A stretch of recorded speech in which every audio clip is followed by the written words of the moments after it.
बोलो जयकारा बोल मेरे श्री गुरु महाराज की जय। सभी गुरुमुख प्रेमियों से सप्रेम जय सच्चिदानंद। हजारों लोगों की भीड़ सत्संग में जमा है। जैसे कि हम सत्संग में बैठे होते हैं, सत्संग में जाते हैं, पहुंचते हैं, श्री आनंदपुर में जाते हैं, श्री प्रयाग धाम में जाते हैं, जहाँ भी श्री गुरु महाराज जी के दर्शन हुआ करते हैं, सत्संग होता है। हजारों लोगों की भीड़ सत्संग में हम देखते हैं। वास्तव में अगर वहाँ बैठ करके हम अपनी चित्त वृत्तियों को यानी ठीक प्रकार से समझा जाए कि कान सत्संग सुनने में हम लगाएं, कानों से केवल सत्संग प्रवेश करे, आँखों से दर्शन करते हुए, सतगुरु का दीदार करते हुए, सतगुरु की छवि ही आँखों से हमारे भीतर प्रवेश करती चली जाए और मन जो है हमारा, वास्तव में जो सुरती है हमारी, वो पूर्ण रूप से वहाँ उस सत्संग के दायरे में रहे और दायरे में भी अगर ठीक प्रकार से समझें तो केवल इतना ही कि दर्शनों में लगी रहे, सत्संग सुनने में लगी रहे। वहाँ का जो सतगुरु के आसपास का वातावरण है, उसी में सुरती रम जाए। यूँ तो हमारे पास कितने ही सत्संगियों की भीड़ होगी, इधर उधर अगर सुरती हमारी जाती रहेगी और इधर उधर से भी बढ़ चढ़ करके सुरती तो कहीं पीछे भी जा सकती है। जहाँ से हम चल के आए, अपने घर से आए, या वहाँ श्री दरबार में पहुँचे हुए हैं, तो श्री दरबार में जब दर्शन हाल में जा रहे होते हैं तो अपनी सुरती कमरे में हो, कहीं अपने सामान की ओर हो, या इधर उधर कहीं रिश्तेदारों में भाग रही हो, इधर उधर लगी हो, तो ये वास्तव में फिर सत्संग नहीं हुआ।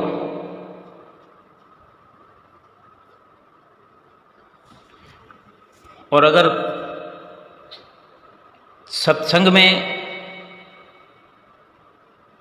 पूरा ध्यान है,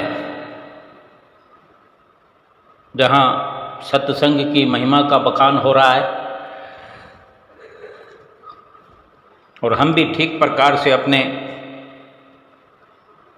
अंदर सत्संग को जगह देते हुए सत्संग का प्रवेश अपने भीतर महसूस कर रहे हैं, श्री गुरु महाराज जी के सामने बैठकर सत्संग का लाभ प्राप्त कर रहे हैं, दर्शनों का लाभ प्राप्त कर रहे हैं, भजन कीर्तन सुन रहे हैं, ये वास्तव में सत्संग है। और एक और दूसरे पहलू से भी समझें कि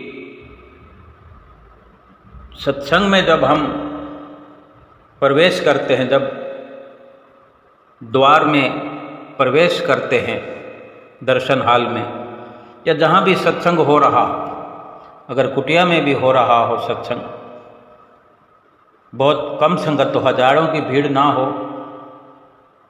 सैकड़ों की भीड़ हो, सैकड़ों ना हो, 25-50 लोग भी हों, लेकिन सत्संग का, सतगुरु की महिमा का बखान हो रहा है, सत्संग हो रहा है, तो सत्संग तो हो ही रहा है। हम वहाँ प्रवेश जब करें तो ये तो हम जानते हैं कि जूते और चप्पल हम सत्संग हाल से बाहर एक निश्चित स्थान पर खोलकर उतार कर जाते, पैरों में पहने हुए जूते चप्पल हम उतारते, यानी हमारे साथ में वो जहाँ से हम चल कर आए हैं वहाँ पहुँचे हैं, तो जूते चप्पल हमारे पैरों में पहने हुए होने पर भी सत्संग हाल में, दर्शन हाल में हम उनको साथ में लेकर नहीं जाते, उतार देते। तो इसी तरह एक और अगर हम समझ अपना लें कि जैसे जूते चप्पल उतारते हैं, वहीं पर अपनी पद प्रतिष्ठा, मान बढ़ाई, अहंकार, ये सब जूते चप्पलों के साथ उतार दे। कहने का भाव इतना ही है कि अपनी मान मर्यादा, प्रतिष्ठा, अहंकार, बड़ाई, इन सब को अपने हृदय के बर्तन से बाहर निकाल करके और अपना हृदय का बर्तन जो है खाली करके सतगुरु की नज़दीकी में पहुँचे, सत्संग में बैठने का सौभाग्य प्राप्त करें। तभी वहाँ से कुछ हम भर पाएंगे, तभी पूरा लाभ उठा पाएंगे। अन्यथा पहले से ही हमारे हृदय में विकार भरे होंगे, अहंकार भरा हो, मान बढ़ाई प्रतिष्ठा से हम भरे हों, तो सत्संग प्रवेश नहीं करेगा हृदय में, सत्संग का लाभ नहीं होगा। क्योंकि सत्संग में जितने भी प्रेमी गुरुमुख बैठे होते हैं, वहाँ पर केवल सतगुरु के वो सेवक कहलाते हैं, या उनको प्रेमी कहा जाता है, सत्संग प्रेमी पुकारा जाता है। ये नहीं कहा जाता कि वो लखपति, करोड़पति, वो सेठ, वो गरीब, वो मजदूर, सब एक है। सत्संग वास्तव में जिस प्रकार कहा जाता है, सत्य के संग को करना ही सत्संग है, सत्य को अपनाना ही सत्संग है। तो ये भी एक बहुत बड़ा सत्य है कि यहाँ सब के सब सत्संगी हैं, कोई बड़ा नहीं, कोई छोटा नहीं। ये तो केवल अपनी अपनी प्रारब्ध के अनुसार स्थितियाँ प्रभु ने हमें बख्शी है, ऊंच नीच की व्यवस्थाएं हैं, लेकिन सत्य तो यही है कि जीवात्मा सबकी एक ही स्तर की है। जीवात्मा में कोई बड़ा नहीं, कोई छोटा नहीं, कोई अमीर नहीं, कोई गरीब नहीं, कोई ऊंच नहीं, कोई नीच नहीं, सब एक जैसे हैं। और इसी प्रकार से वहाँ सबके साथ बैठ करके हम देखते भी हैं कि सत्संग में बैठे हुए हमें ये नहीं पता होता कि ये हमारे आगे बैठने वाले, हमारे पीछे बैठने वाले, आजू बाजू बैठने वाले कौन हैं, किस जात पात से हैं, कितनी मान बढ़ाई है, रुतबा है इनका। और हमें पता लगाने की ज़रूरत भी नहीं होनी चाहिए। हमारा ख्याल केवल सत्संग की ओर होना चाहिए कि हमें सत्संग का जो हमें पाठ पढ़ना है, सत्संग के वाक्यों को, सत्संग के लाभ को जो अपने भीतर में भरना है, केवल उसी में हमारी सुरती लगी होनी चाहिए।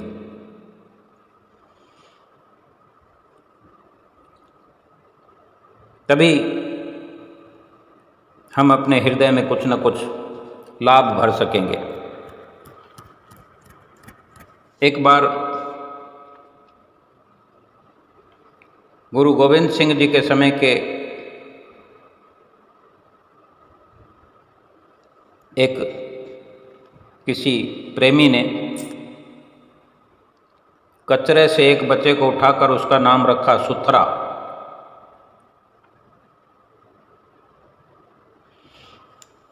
गुरु गोविंद सिंह महाराज जी के एक सेवक की बात है, किसी सेवक ने एक कहीं फेंका हुआ बच्चा प्राप्त किया, कोई छोड़ गया था। और एक बार एक दिन गुरु गोविंद सिंह जी का दरबार लगा हुआ था, सुथरा वहाँ आ गया और उम्र में बड़ा हो गया था, वहाँ आया और फिर सबको गालियाँ देता हुआ भाग गया। जब फिर कुछ दिनों के बाद, उस दिन तो भाग गया, फिर कई दिनों के बाद में फिर सत्संग में आया तो फिर वहाँ बैठे हुए गुरु प्रेमियों ने उस सुथरे को पकड़कर गुरु गोविंद सिंह जी के सामने पेश किया और पिछले दिनों जो वो कृत्य उसने किया, उस हरकत के लिए गुरु महाराज जी को विनती करी कि इसे आप दंडित करें कि ये ऐसी हरकतें करता है। जब गुरु गोविंद सिंह जी ने उसे ऐसा करने का कारण पूछा, भाई तुमने क्यों गालियां निकाली, सबको गालियां निकालते हुए तुम भाग गए, ऐसी शिकायत ये सब कर रहे हैं। तब वो सुथरा कहने लगा कि मैं इस सारी संगत का गुरु हूँ। समझने की बात है कि वो सुथरा कहता है गुरु महाराज जी को कि मैं इनका गुरु हूँ, यहाँ बैठी हुई संगत का। अब मैं गुरु हूँ, ये शिष्य हैं, तो मैं चाहे इन्हें गाली दूँ या इन्हें आशीर्वाद दूँ, मेरी मर्जी।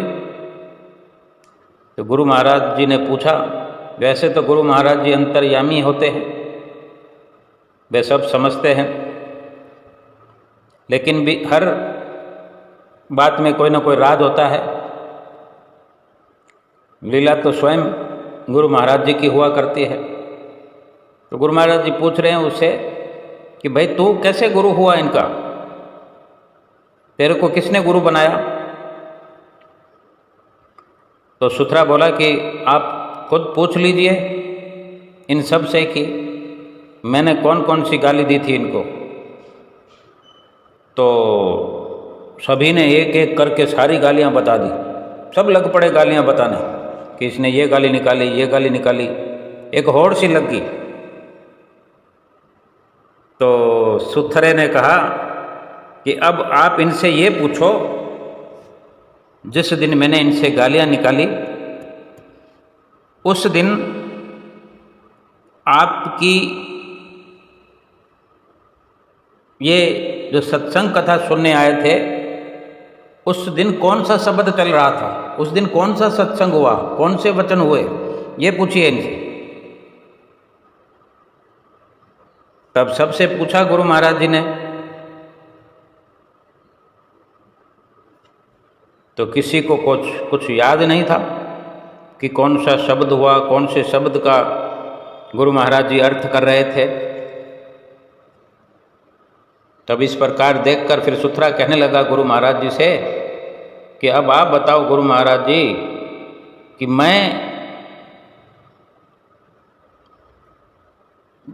जिस बात की, जिसकी कोई बात याद रखे वही गुरु हुआ। यानी इन्होंने मेरी बातों को कंठस्थ किया तो ये मेरे शिष्य हुए ना।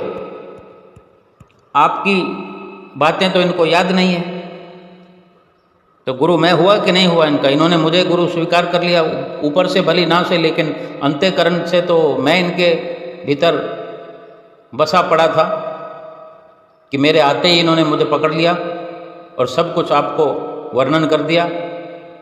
सब कुछ इन्होंने वही कंठस्थ कर दिया था जैसे मेरे आने की इंतज़ार कर रहे हो। तो ये सब सुनकर गुरु महाराज जी हंस पड़े और उन्होंने भी सभी संगत से कहा कि बात तो बिल्कुल सही है और सत्संग में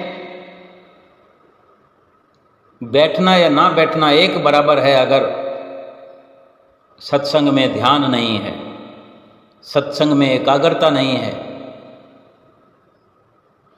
इसलिए जब भी सत्संग में बैठो एकाग्र चित्त होकर बैठना चाहिए। महापुरुषों ने सत्संग में एकाग्र चित्त होकर बैठने का तरीका बताया।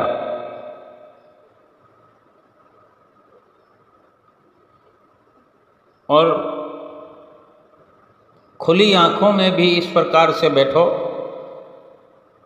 कि बस केवल सतगुरु के दर्शन होते रहें, कानों से सत्संग सुनाई देता रहे, बाकी सब ओर से हमारी अगर सुरती हटी भी होगी, ध्यान की एकाग्रता होगी तो सब कुछ बेशक नज़र आ सकता है, लेकिन सब ओर से उपरामता बनी रहेगी, कहीं भी हमारी सुरती भटकेगी नहीं। तो हजारों की भीड़ होते हुए भी हमें नहीं पता होगा कि कौन कहाँ बैठा है, कौन क्या कर रहा है। ये विशेषता सतगुरु के सेवक में होनी चाहिए। ये समझने में हमें अधिक बल देने की जरूरत नहीं होगी, क्योंकि हम भली भांति जानते हैं। हम सत्संग सुनने अवश्य जाते हैं, कुटिया में जाते हैं, दरबार में जाते हैं, किसी के घर में सत्संग होता है। सत्संग में तवज्जो ही कितनी होती है, क्या हम जानते नहीं हैं? एक भी प्रेमी का, किसी माता का, बहन का, किसी बुजुर्ग का मोबाइल बजता है, पहले प्रथम कहा जाता है कि अपने अपने मोबाइल के स्विच ऑफ कर दो। लेकिन कितना अमल होता है इस बात पर, क्या हम जानते नहीं? हम करते हैं अपने मोबाइल के स्विच ऑफ, बेशक करते होंगे, लेकिन कितने लोग, जबकि सबके लिए ये कहा जाता है, या फिर ये कहा जाता है कि उसकी आवाज़ को बंद कर दो। हम किस स्तर के अमल करने वाले हैं? कोई 2-4 घंटे सत्संग थोड़ी होता है, थोड़ी देरी होता है। पूरा प्रोग्राम भी अगर कहें तो चलो 2 घंटे होता है, तो हम 2 घंटे भी अगर उस फोन को बंद कर देंगे तो क्या फर्क पड़ेगा? लेकिन हमारी सुरती उसमें इतनी रमी हुई है कि उसको हम वहाँ से सुरती हटाना नहीं चाहते। हटाते भी हैं तो थोड़ी थोड़ी देर में उसको देखने लगते हैं मोबाइल, और अगर नहीं भी देखेंगे तो उसका ऑप्शन खुला रखा हुआ है कि कोई फ़ोन करेगा तो ज़ोर से घंटी बजेगी और सभी की नज़र उस मोबाइल वाले की तरफ ऐसी लग जाएगी कि सत्संग करने वाले भी सत्संग को बंद करने जैसा विचार होने लगता है। बहुत बड़े दर्शन हाल में बैठकर एक नहीं कई मोबाइल बज पड़ते हैं। आसपास के जहाँ तक वो ध्वनि मोबाइल की असर करती है तो सुरती का भटकाव तो हो ही जाता है। सभी को अपनी अपनी सुरती एकाग्र करके बैठना है, लेकिन सबका ये दायित्व भी होना चाहिए, जिम्मेवारी होनी चाहिए कि जब ये सूचना हमें प्राप्त होती है कि अपने अपने मोबाइल का स्विच ऑफ कर दें। और कुछ प्रेमी ऐसे होते हैं वहीं पर बैठे ही फ़ोन को उठा करके बात करने लगते हैं, आसपास वाले सुनने में लग जाते हैं। इतनी देर में कौन सा शब्द हमारे कानों में प्रवेश करने से रह गया, वो घड़ी, वो अवसर, क्या पता क्या देने वाला था हमें। और हम जो इस प्रकार की त्रुटि लिए हुए एक बड़ी कमी के साथ सत्संग में बैठते हैं, कितने लोगों को प्रभावित करते हैं, उनका पाप भी हमारे सिर पे आ जाता है। कि हमें ये चाहिए कि हम अपना तो अपना, दूसरों का ख्याल रखें, दूसरों का ध्यान न भटके, ये जिम्मेदारी भी हमें अपने ऊपर लेनी चाहिए। सत्संग जितना कीमती है उसको और जितना कीमती बनाना चाहें हम बना सकते हैं, या उसको निम्न स्तर का समझकर केवल टाइम पास करके ही हम अपना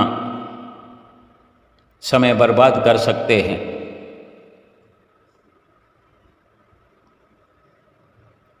ऐसा नहीं है कि इधर उधर की बातें कानों में या इधर उधर के दृश्य आँखों में आसानी से प्रवेश करते हैं और सत्संग और सतगुरु का दर्शन बड़ी मुश्किल से प्रवेश करता है, ऐसा नहीं है। ये हमारी अपनी विचारधारा है, अपनी सोच और अपना नज़रिया है कि हम किसको प्रवेश आसानी से करा रहे हैं। हम अपने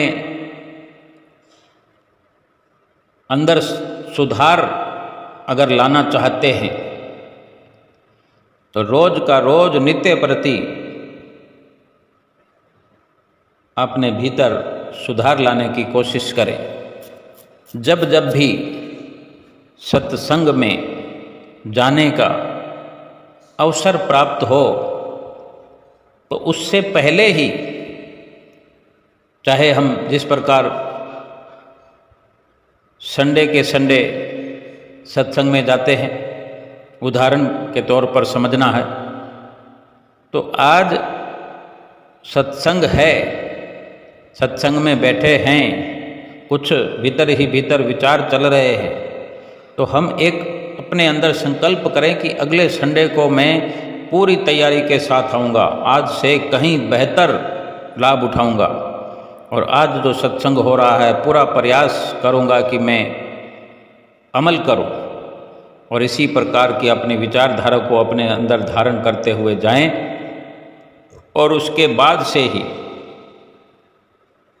सत्संग जितना भी सुन पाए, जितना भी याद रह पाया, उसमें अवश्य अमली कार्रवाई करें, और आने वाले सत्संग के दिन की इंतज़ार यूँ करें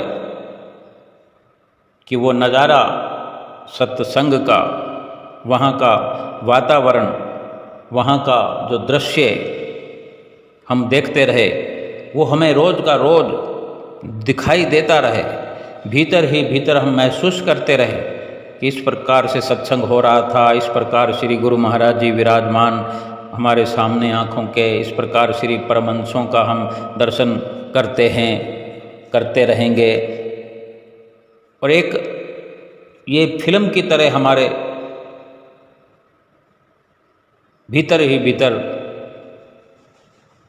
मस्तक पर चित्र चलते रहे, और अपने आप को हम महसूस करें कि हम एकदम निमग्न होकर के सतगुरु के दर्शन कर रहे हैं। ये हम घर बैठे सोच रहे हैं, अगले अवसर पर जाने की ये हमारी तैयारी है। जितना इस प्रकार से हम याद करेंगे उन दृश्यों को, उन वचनों को याद करने की कोशिश करेंगे, याद नहीं भी आ रहे हैं तो याद करने की कोशिश करते रहें, और अपने आप को वहीं पर बिठा कर रखेंगे। जब जब भी दिन में याद आए तो अपने आप को वहाँ पर खड़ा कर दें, वहीं पर बिठा दें। ये मन है, ये हमारी सुरती है, इसको कहीं पहुँचने में देर नहीं लगती। बार बार इसको सत्संग के स्थान पर ले जाना चाहिए। सत्संग का अवसर अभी 5 दिन बाद आएगा, 6 दिन बाद आएगा, या अभी 2 दिन रह गए हैं। हम ये निरंतर प्रयास कर रहे हैं, अपने आप को वहाँ पर पहले से ही देख रहे हैं। वो दिन आया नहीं और हम वहीं पर अपने को देख रहे हैं, तो कोई मना थोड़ी कर सकता है अपने आप को इस प्रकार करने से। ये हमारी श्रुति की पवित्रता है कि हम पहले से ही, जिस प्रकार स्कूल में बच्चा पढ़ने जाता है और जो होनहार बच्चा होता है, स्कूल में होशियार बच्चा होता है, वो जो पाठ कल पढ़ाया जाएगा वो आज स्टडी करके जाएगा। जितना माथापच्ची कर सकता है वो कुछ उसको लाभ स्कूल में ज़रूर होगा। जब टीचर पढ़ाएंगे तो बहुत कुछ उसने और नहीं तो अगर आंसर नहीं आता है तो सवाल पर भी अगर नज़र रखी है तो सवाल को समझने में वो देर नहीं लगाएगा।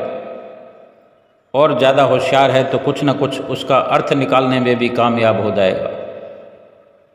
हमारी क्लास का सवाल है, हमारी किताब का सवाल है, हम उसी प्रकार से उसी किताब को पढ़ रहे हैं, तो आगे थोड़ा सा एडवांस पहुंचने का हमारा जो नज़रिया, हमारी जो सोच है, ये हमारे ख्यालों पर निर्भर करता है। सत्संग में इसी प्रकार से हमेशा हमें जाना चाहिए, सतगुरु के वचनों को इसी प्रकार सुनना चाहिए कि हमारे भीतर ऐसे प्रवेश कर जाएं